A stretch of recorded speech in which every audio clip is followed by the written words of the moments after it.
Saint-Valentin 2024, on parle de l'artiste Roselyne Layo qui s'est vue offrir un magnifique lot, magnifique de chez Magnifique Présent. Roselyne Layo qui, voilà, Roselyne Layo qui ne s'y attendait d'ailleurs pas.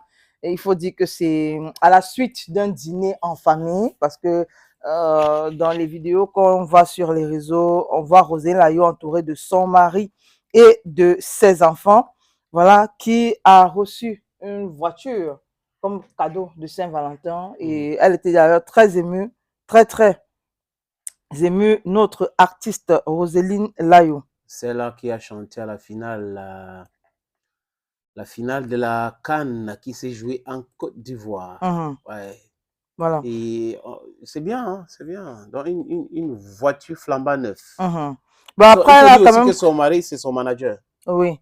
Et après, elle a quand même précisé que c'était la voiture de ses rêves. Donc, c'est la voiture qu'elle voulait. Et donc, son mari lui a offert le cadeau qu'elle voulait. Parce que souvent, on peut t'offrir une voiture, mais ce n'est pas le genre que tu veux.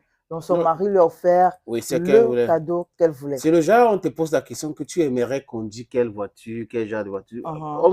Vous causez comme ça, tu dis ta chose, bam, un jour comme ça, quand l'argent entre.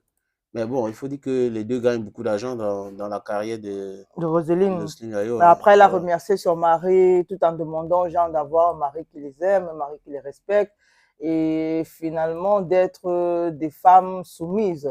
Ouais, c'est très important parce qu'une femme soumise peut pousser son mari à aller soulever même les montagnes. On a vu ça, j'ai vu un débat en France l'autre jour, c'était un débat des caucasiennes sur le mariage. Et il y a une dame qui disait là-bas qu'elle aime avoir un homme à la maison et pas un homme qui se comporte comme.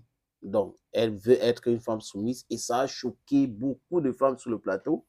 Elle a dit qu'elle s'en fout et c'est comme ça qu'elle veut son homme, un vrai homme qui va aller casser le bois, qui fait des trucs d'un homme. Voilà.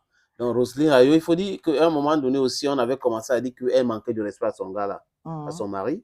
Et elle avait fait une vidéo sur TikTok et sur Facebook pour défendre son homme et interdisait les gens de parler mal de son mari. C'est Roselyne Layo.